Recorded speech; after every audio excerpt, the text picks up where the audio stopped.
ស្ងាត់មុខមួយរយៈឥឡូវនេះវីរៈបរោះឡានដឹកអាចគឺបានមកដល់ទៀតហើយវត្តមានរបស់អបិនេះគឺតែងតែបង្កហេតុបង្ករឿងជារឿយ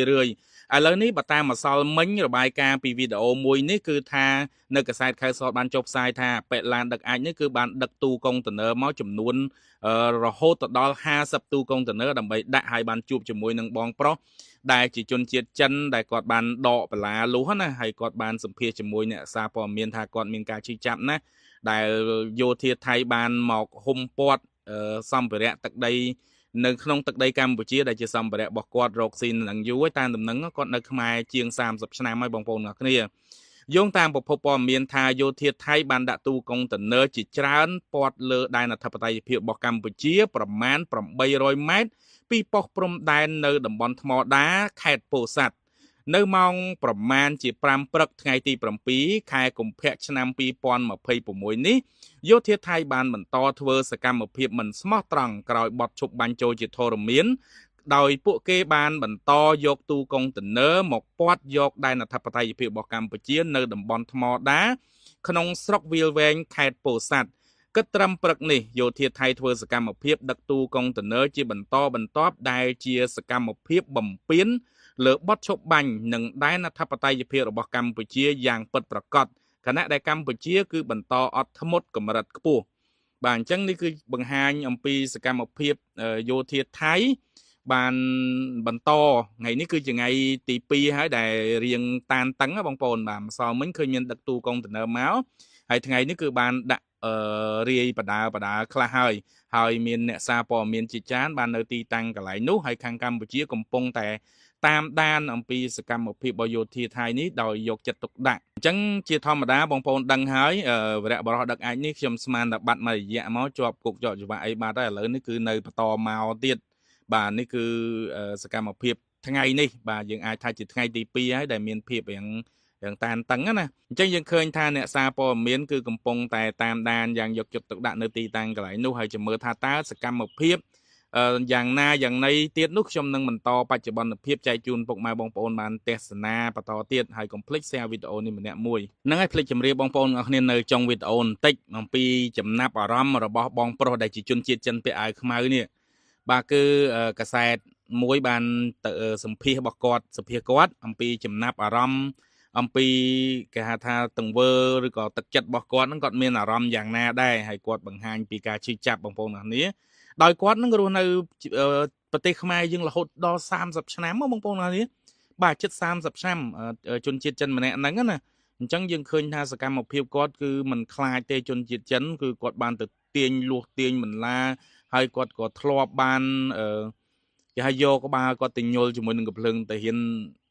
ថៃដែរឲ្យបាញ់ប៉ុន្តែថៃមិនហ៊ានទេអញ្ចឹងបរិសុទ្ធជនជាតិចិនដែលគាត់បានមករស់នៅស្រុកខ្មែរជាង30ឆ្នាំនេះគឺបាននិយាយខ្មែរទៀតនោះ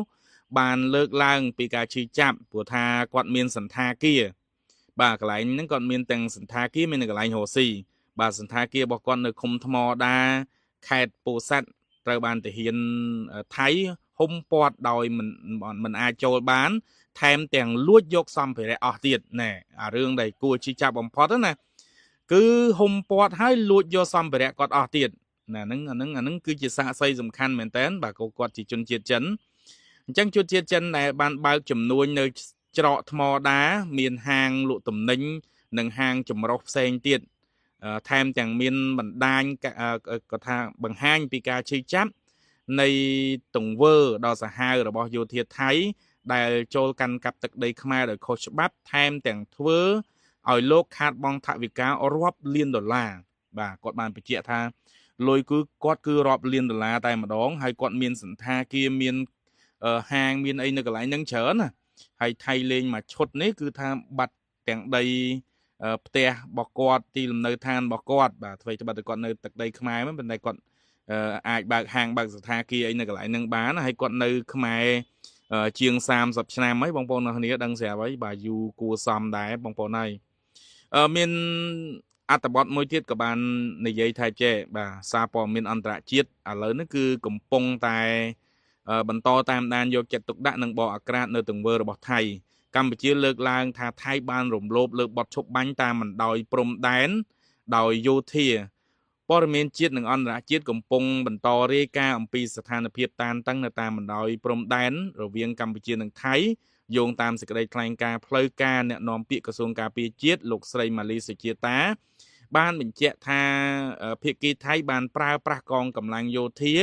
ព្រមទាំងពង្រាយនៅទាហានជាច្រើននៅតំបន់ជាប់ព្រំដែនដោយធ្វើសកម្មភាពរាយលុះបន្លានិងបានដាក់ឃាំងទូកុងតឺន័រគេហៅទាត់ទទឹងផ្លូវតែម្ដងលើដែនអធិបតេយ្យភាពរបស់កម្ពុជាអញ្ចឹងទូកុងតឺន័រគឺដាក់ទទឹងផ្លូវបងប្អូនណាគ្នាលោកស្រីបានលើកឡើងថាសកម្មភាពទាំងនេះគឺត្រូវបានពិពណ៌នាថាជាការរំលោភបទឈប់បាញ់និងសេចក្តីថ្លែងការណ៍រួមស្តីអំពីកិច្ចព្រមព្រៀងសន្តិភាពរវាងកម្ពុជានិងថៃដែលភាគីទាំងពីរបានចុះហត្ថលេខារួចទៅហើយនៅក្នុងសន្និសីទសារព័ត៌មាននាព្រឹកថ្ងៃទី10ខែធ្នូអ្នកនាំពាក្យក្រសួងការពារជាតិបានបញ្ជាក់ថាការប្រើប្រាស់កងកម្លាំងយោធាត្រូវបានចាត់ទុកថាអាចប៉ះពាល់ដល់សន្តិភាពស្ថិរភាពនៅក្នុងតំបន់និងគោលការណ៍មូលដ្ឋាននៃច្បាប់អន្តរជាតិសកម្មភាពទាំងនេះគឺមិនស្របតាមរដ្ឋធម្មនុញ្ញរបស់អាស៊ានធម្មនុញ្ញរបស់អង្គការសហជីវជាតិនិងច្បាប់អន្តរជាតិទាំងអស់និងសេចក្តីថ្លែងការណ៍ជាផ្លូវការបានន័យថានៅក្នុងច្បាប់ទាំងច្បាប់របស់អាស៊ានបាទធម្មនុញ្ញរបស់អាស៊ានទាំងធម្មនុញ្ញរបស់អង្គការសហជីវជាតិនិងច្បាប់អន្តរជាតិផ្សេងៗគឺមិនមានទេឲ្យការប្រើប្រាស់កម្លាំងយោធាប្រើប្រាស់កម្លាំងប្រដាប់អាវុធដើម្បីទៅវាយទីទឹកដីរបស់គេផ្សេងទៀតហ្នឹងគឺអត់មានទេបាទគឺថៃនេះហើយមានតែមួយបងប្អូនឃើញនៅពាត់ចំកដាលផ្លូវតែម្ដងហើយគេបានដាក់ពង្រាយនៅយោធាជាច្រើនហើយនេះទូកុងតឺន័រដែលដាក់ទទឹងណាបាទដាក់ទទឹងផ្លូវបិទផ្លូវលេខ55នឹងមិនឲ្យធ្វើដំណើរការតែម្ដងបាទហើយក៏មានវត្តមានរបស់វីរៈវរៈឡានដឹកអាចដែរដែលបងប្អូនយើងស្គាល់ហើយអានោះគឺគំនិតវាខួរក្បាលវាគឺអាចតែម្ដងហ្នឹងហើយអាចតែម្ដងអញ្ចឹងពេលវេលាដែលវាធ្វើនេះគឺចាប់តាំងពីព្រឹកមកបងប្អូនបាទតាមដំណឹងមកគឺតាំងពីម៉ោង5ព្រឹកមកម្លេះវានៅបន្តធ្វើសកម្មភាពរាយលុះរាយបន្លាអីជាហោហែតែម្ដងហើយអ្នកសារព័ត៌មានគឺនៅបន្តតាមដាននៅទីតាំងកន្លែងហ្នឹងយ៉ាងយកចិត្តទុកដាក់នេះសិតតែសកម្មភាពដែលបាទក្រុមអ្នកសារព័ត៌មានយើងគាត់បានផ្ដិតយកនៅរូបភាពសកម្មភាពទាំងអស់របស់យោធាថៃហើយបានរាយកាត់ច្រើនកន្លែងហ្នឹងពីដំបូងឡើយគឺថាអត់មានយោធាថៃទេពីដើមមកយោធាថៃអត់មានគ្រប់គ្រងនៅទីតាំងកន្លែងហ្នឹងទេទៅតែថ្មីនេះទេក្រោយបត់ឈប់បាញ់ទេទៅយោធាថៃហ្នឹងចូលមកកាន់កាប់នៅកន្លែងហ្នឹងបាទតែគេគិតថាគេអាចបានគ្រប់គ្រងបានអីចឹងណាតែតាមពិតទៅកន្លែងនេះគឺមុន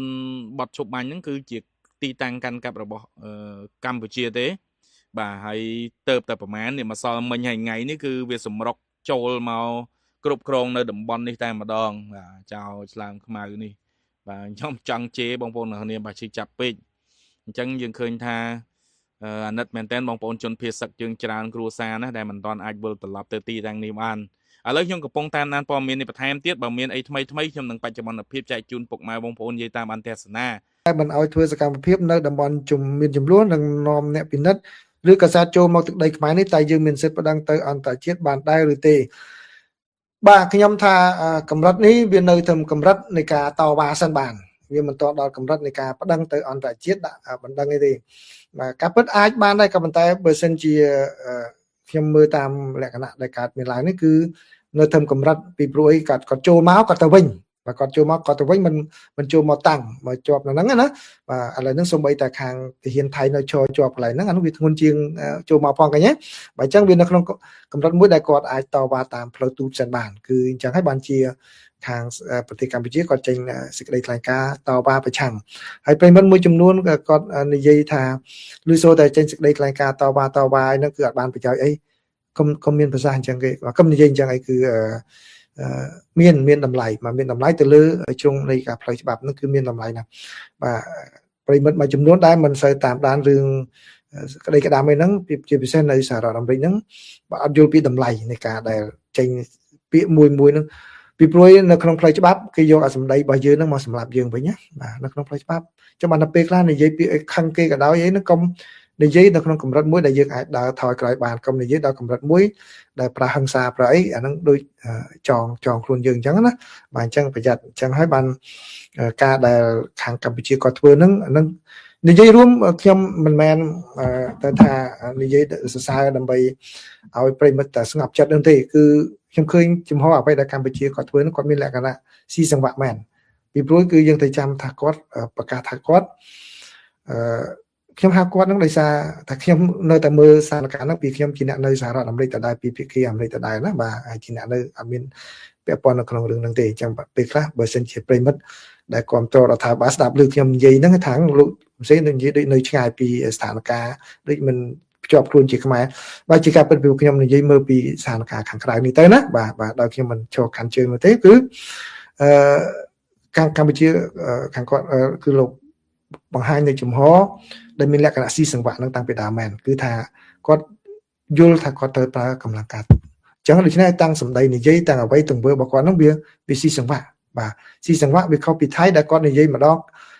ឲ្យតម្លៃទៅការទូតទៅម្ដងនិយាយរបៀបយោធាអញ្ចឹងយើងមើលតាចំហលោករដ្ឋមន្ត្រីក្រសួងការបរទេសរបស់ថៃស្ដាប់ខ្លួនឯងមិនមែនថាដោយសារតែប្រិមិត្តខ្មែរកាន់ជើងខ្មែរបានមើលគាត់និយាយខុសនឹងខ្ញុំដែលមើលខាងក្រៅនេះក៏ដែលខ្ញុំមានជំនាញខាងខ្លះក៏មើលទៅការនិយាយរបស់គាត់នឹង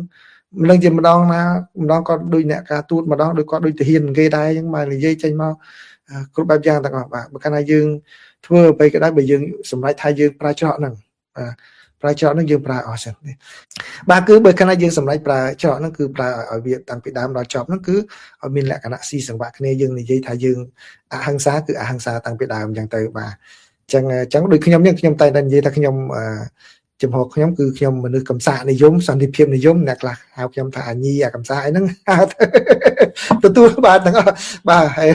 បើខ្ញុំមិននិយាយពីរឿងអាវុធអីហ្នឹងបាទថាព្រោះបើយើងតាំងខ្លួនថាយើងជាអ្នកដោះស្រាយប្រការទូតនិយមអាហ្នឹងបើគេជំរុញឲ្យយើងប្រើយោធាអាហ្នឹងយើងកំប្រើតាមហ្នឹងតែក៏ប៉ុន្តែគាត់ថាបើថាមកដល់កម្រិតមួយបាទកាន់បាតឲ្យអាត្មាហ្នឹងអាហ្នឹងចាំវាមានរឿងឯផ្សេងទៀតដែរតែយ៉ាងណាក៏ដោយព្រោះមិនតដល់កម្រិតកាន់បាតអាត្មាហ្នឹងយើងនិយាយឲ្យវាស៊ីសង្វាក់ចឹងទៅហើយដល់ពេលចូលលើហេតុផលហ្នឹងខ្ញុំមើលឃើញកម្ពុជាគាត់មានលក្ខណៈស៊ីសង្វាក់ចឹងណាចឹងសុធារាគឺខ្ញុំឃើញថាការដែលធ្វើសេចក្តីថ្លែងការណ៍ហ្នឹងគឺមិនមែនជាថ្លែងការណ៍ចោលទេជាការមួយដែលគេទុកជាឯកសារណានេះយើងមានផុសតាងថ្ងៃនេះទីប៉ុណ្ណេះយើងបានចេញជាយើងយកឯកសារហ្នឹងវិញពេលដែលឡើងតុលាការណាធំមួយឬក៏និយាយជាមួយណាគេមានផុសតាងមកគេហ្នឹងមកអញ្ចឹងហើយអញ្ចឹងទៅខ្ញុំក៏បរៀនអ្នកដែលធ្លាប់និយាយចោលហ្នឹង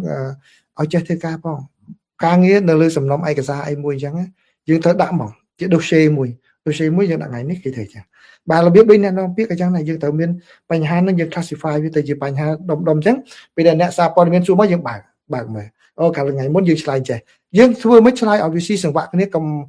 កាលពីអាទិត្យមុនឆ្លើយជាមួយអ្នកកសែតចេះស្អាតអាទិត្យនេះឆ្លើយផ្សេងអ្នកកសែតក៏សួរហាកាលពីថ្ងៃមុននិយាយចេះឥឡូវដូរចំហវិញយ៉ាងម៉េចហ្នឹងបាទអញ្ចឹងគេអ្នកកសែតគេតាមសួរយើងចឹងដែរណាបាទខ្ញុំក៏ខ្លួនឯងកសែតក៏ខ្ញុំធ្លាប់ទៅសួរវិញដេញដោលចឹងណាអញ្ចឹងដូច្នេះសុធារាគឺខ្ញុំអាចឆ្លើយបានប៉ុណ្ណឹងណាបើសិនជាមានអ្នកណាអាចឆ្លើយបានក្បោះក្បាយល្អជាងខ្ញុំទៀតក៏សិក្សារៀនសូត្រពីគេបន្ថែមទៀតបាទអរគុណអមរាក៏ថាម៉េចអមរាក៏ថាជំរាបសួរបងអត់មានសំណួរទេតែសូមគាំទ្រការបកស្រាយពន្យល់របស់បងអំពីថៃនាំអ្នកសង្កេតការអន្តរជាតិចូលទឹកដីខ្មែរកែខ្លួនជាអ្នកត្រឹមត្រូវរឿង scammer បាទឥឡូវហ្នឹងឃើញកម្ពុជាយើងតវ៉ាហើយណាឃើញកម្ពុជាយើងតវ៉ាហើយបាទខ្ញុំមើលឃើញចឹងបាទតែចេញឥឡូវមើលគាត់និយាយរួមគាត់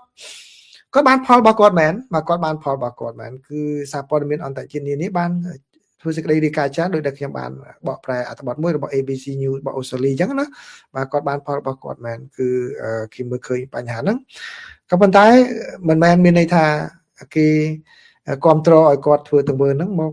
កលើកម្ពុជាក្នុងការចូលទឹកដីកម្ពុជានឹងទេគេមិនបាននិយាយដល់រឿងហ្នឹងទេបាទហើយរឿង scam ហ្នឹងគឺឃើញលោករំលីគាត់ធ្វើកិច្ចការហ្នឹងជាប្រចាំដែរណាបាទចាប់បានច្រើនដែរ